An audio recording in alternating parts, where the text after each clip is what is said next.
اس دوران آپ کو یاد ہوگا کہ جو اسپیکر اسد کیسر تھے اور ڈپٹی اسپیکر تھے، ان دونوں کو ہیرو بنا کر پیش کیا گیا تھا. ہیرو بنا کر اس طرح سے پیش کیا جاتا رہا کہ یہ ڈٹ گئے اور کپتان کے ساتھ کھڑے ہیں، اور اس طرح کی بہت سی باتیں کی جاتی رہی. پھر آخر پہ ان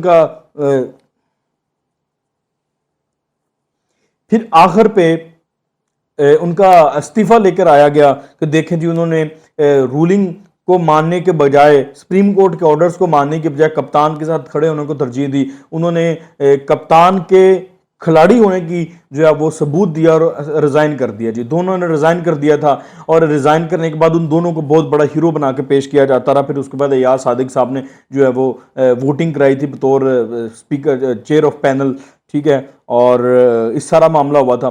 تو آپ نے دیکھا کہ اسد کیسر کا بڑا نا تم تراک کے ساتھ لے کر کے اور وہ بڑا ہیرو بنا کے پیش کیا جاتا رہا.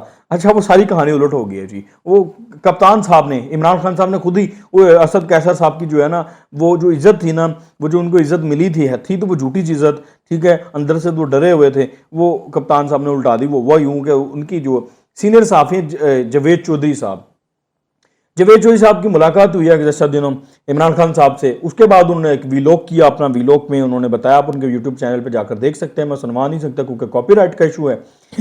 جاوید چودھری صاحب یہ کہہ رہے ہیں کہ عمران خان صاحب نے یہ کہا کہ اگر اسد کیسر کی ٹانگیں نہ کانپتی اس رات تو ہم نے اس معاملے کو کھینچ لینا تھا.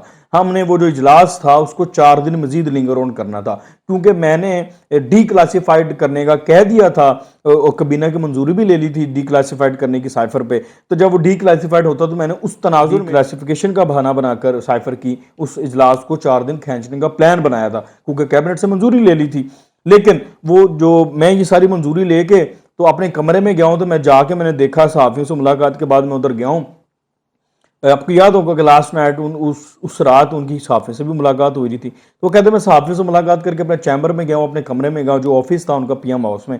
تو وہاں پر پہلے سے موجود تھے اسد کیسر صاحب، اچانک اسمبلی سے اٹھ کے وہاں پر آئے ہوئے تھے، بیٹھے ہوئے تھے. تو میں نے انہوں پوچھا کیا ہوا، کہتا ہے جی وہ میں نے اسد کیسر کو دیکھا، اسد کیسر کا جو ہے رنگ پیلا ہوا تھا اور اسد کیسر کی ٹانگیں کانپ رہی تھیں. تو اسد کیسر سے میں نے پوچھا کہ کیا ہوا، تو اسد کیسر نے کہا جی مجھے فون آیا کہ آپ کو نااہل کرا دیں گے اگر آپ نے ووٹنگ نہ کرائی تحریک عدم اعتماد پہ. تو کہتا خان صاحب نے کہا کہ بقول جاوید چودھری صاحب کے، خان صاحب نے اسد کیسر کو کہا کہ بھائی کچھ نہیں ہوتا، ڈٹے رہو، کچھ نہیں ہوگا، کوئی نہ حل نہیں. مطلب یہ انہوں نے تسلی دی، لیکن اسد کیسر صاحب تسلی، ان کی تشفی نہ ہوئی تسلی سے، اور ان کی ٹانگیں کانپ رہی تھی. تو پھر اس کے بعد کہتے جی ریزائن کا فیصلہ ہوا اور باقی سارا پھر آپ نے معاملہ دیکھا. یعنی کہ یہ جھوٹی کہانی جو بنائی گئی تھی اسد کیسر کو ہیرو بنانے کے لیے، جو ریزائن کرتے ریزائن، تو پھر اس کا مطلب فون کال پہ کسی بھی چیز بیسیکلی وہ نااہلی سے ڈر گئے تھے. وہ جو نااہلی آرٹیکل ایک تو اسد کیسر کی ہوا نکل گئی، آرٹیکل 6 لگنا تھا جو میڈیا پہ خبریں چل رہی تھیں. اس کے بعد ان کو یہ پتا تھا کہ نااہلی بھی ہو جانی ہے میری، اگر میں نے عدالت کا حکم نہ مانا تو وہ سارا کپتان. اب بھائی آپ پھر کرتے، یہ تو ان کھلاڑیوں کی مطلب بساط. اور یہ لاسٹ ٹائم 25 مئی کو جو یہ دھرنا لے کے آئے تھے، لانگ مارچ لے کے آئے تھے، اس میں بھی یہی ہوا تھا. ان کے لوگ اپنے سارے کے پی ہاؤس میں جا کے چھپ گئے تھے، کے پی ہاؤس میں جا کے سارے ریسٹ کر رہے تھے. کپتان صاحب کو صبح اکیلے چھوڑ دیا، تو اسی لیے تو کپتان صاحب نے وہاں پہ اس کو دھرنا ختم کر کے، لانگ مارچ ختم کر کے واپس جانے کا اعلان کر دیا تھا، کیونکہ اپنے بندے ہی نہیں تھے وہاں پہ. اچھا سب سے امپورٹنٹ اور تیسری جو آخری خبر ہے وہ میں نے آپ سے شیئر کرنی ہے. سابق chairman NAB justice Javed Iqbal صاحب کی وجہ شہرت آپ کو پتہ ہے. ان کی وجہ شہرت وہ جو خاتون تھی جس کے بعد وہ بلیک میل ہوتے رہے، طیبہ گل. تو اب ان کا ایک نیا سکینڈل آیا ہے. نیا سکینڈل یہ ہے کہ جسٹس جاوید اقبال جو ہیں وہ مسنگ پرسنز کا کمیشن ہے اس کے چیئرمین بھی تھے، ٹھیک ہے. تو آمنہ جنجوعہ صاحبہ کا آپ کو پتہ ہوگا، آمنہ جنجوعہ صاحبہ مسنگ پرسنز کی ایک تحریک کو لیڈ کر رہی ہیں.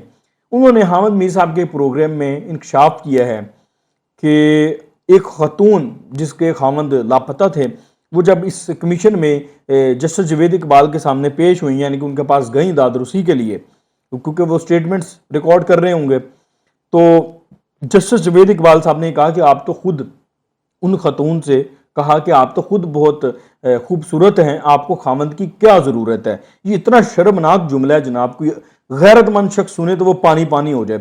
وہ آمنہ جنجوعہ صاحبہ کہتے ہیں کہ اس خاتون نے جب یہ سب سنا تو اس کے بعد وہ میرے پاس آئی اور اس نے آ کر مجھے کہا کہ میں آج کے بعد اس کمیشن میں پیش نہیں ہوں گی. آپ یہ کلپ سنیں. دیکھا جی ہاں، میں اپنے لیے بھی پیش ہوتی رہی اور اس کے بعد پھر باقی بھی جتنی فیملیز تھیں ان کے لیے بھی اکثر مائرہ ساجد ہو گئی ہے، اس طرح چیدہ چیدہ کے لیے میں جاتی ہوں.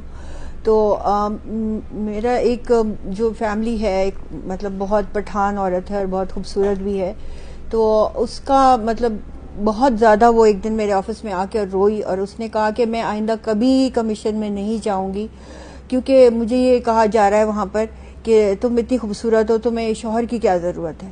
تو مطلب یہ کس نے کہا؟ یہ جسٹس جاوید اقبال نے اس سے کہا. تو آپ سوچ رہے ہیں کہ یہ کمیشن کیا انصاف دے گا؟ یہ کتنی شرمناک بات ہے. اگر یہ ویسے حقیقت میں ایسا ہوا ہے تو کتنی شرمناک بات ہے. ہمارے سسٹم پر تماچا، اتنے بڑے بڑے عہدوں پر ایسے جنسی درندے بیٹھے ہوئے ہیں، اس لیول کے لوگ بیٹھے. ان لوگوں کو اپوائنٹ کون کرتے ہیں؟ جب یہ اپوائنٹ ہوتے ہیں پھر ڈیفینیٹلی یہ کمپرومائزڈ ہوتے ہیں. اسی لیے کمپرومائزڈ ہوتے ہیں کہ ان کا اپنا ذاتی کریکٹر جو ہے وہ اس قدر نہیں ہوتا کہ وہ کسی کے سامنے ڈٹ کر کھڑے ہو سکیں.